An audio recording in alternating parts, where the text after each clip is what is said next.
New York Times adamantly opposed to the Trump campaign. They've got a front-page story this morning saying Trump has not paid taxes in about 20 years. But what about the Clinton Foundation and its controversial deals? Is there a double standard in the media? Well, here to weigh in, Fox News contributor Jonah Goldberg. Jonah, it's great to see you. I can't think of anybody who would defend the proposition that you lose close to $1 billion and then write that off your future taxes. But that's a systemic problem. That's what apparently the system allows.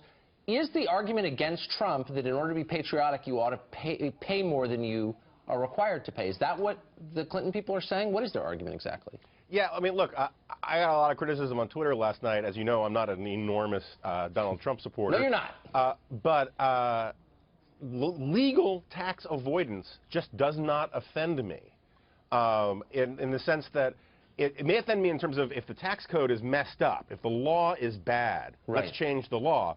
But someone telling me that, oh, no, even though it's perfectly legal for you to avoid paying these taxes, you should pay them anyway, I just don't buy it. And I think, you know, as long as you're obeying the law, if you can get your federal income taxes down to zero, more power to you.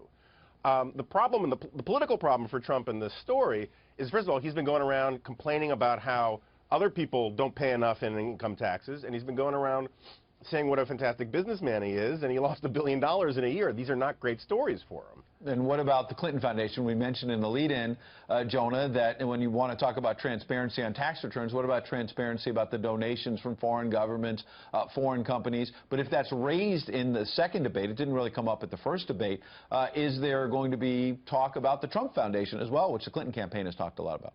There certainly should be. I mean, I've been banging my spoon on my high chair for over a year about the Clinton Foundation. I think the Clinton Foundation essentially was, it did do good charitable works, but that was the price of doing business. The point of the business, you know, that was overhead, helping people in Africa or whatever. The point of the business was to provide a giant sort of super PAC and Rolodex of mega donors and Clinton campaign people during the off years when they were in the wilderness of the Obama administration. And I think it's an outrageous boondoggle, but at the same time, we've been talking about it a lot. You know, maybe not enough, maybe not in the right media outlets. Of course, there's a double standard.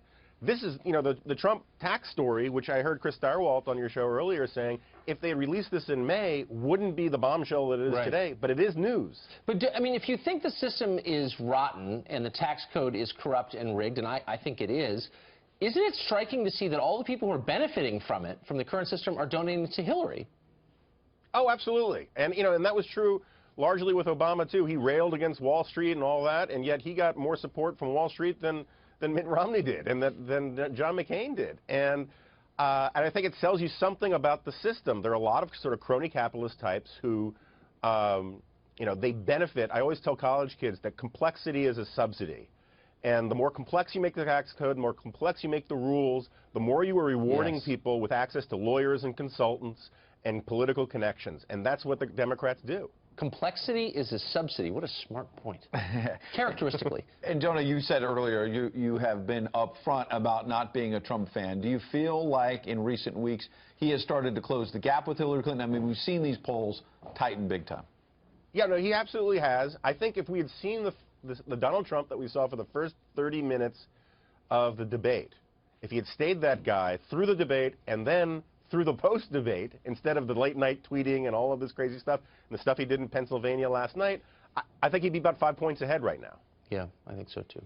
Jonah Goldberg, the great Jonah Goldberg. Thanks a lot for joining us.